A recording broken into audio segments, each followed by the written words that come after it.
समस्त को praise the Lord. आज जीवंत प्रतिज्ञायुक्त वाक्य आम देखिजा मार्क 5 तार 36 भय कर नहीं केवल विश्वास कर। निश्चय परमेश्वर ये प्रतिज्ञायुक्त अनुसार आम परमेश्वर ठारे विश्वास रखा।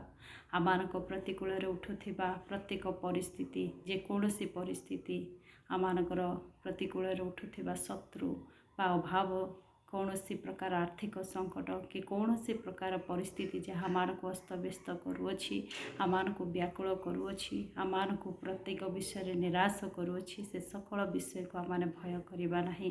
कारण सदा प्रभु आम सहवर्ती परमेश्वर अच्छा से आम पक्षरे युद्ध करेंगे।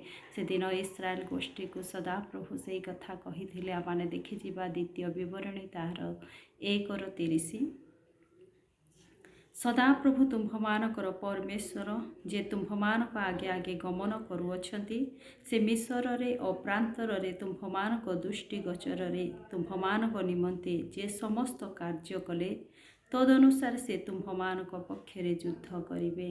हालेलुया। जो सदा प्रभु इस्राएल मानकु से प्रांतर रे साहाय्य करिथिले आज मध्य से तांको सपक्षरे युद्ध करिवे। तो इस्राएल परमेश्वर आमानकर परमेश्वर से आमानक पक्षरे युद्ध करिवे।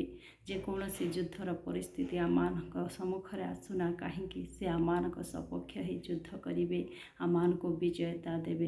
तेणु आमाने कौनसी परिस्थिति को भय करवा नहीं केवल तांको विश्वास रखिबा।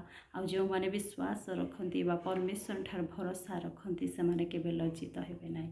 प्रभु ए वाक्य दे मते आपण मानक आशीर्वाद करंतु। आमेन।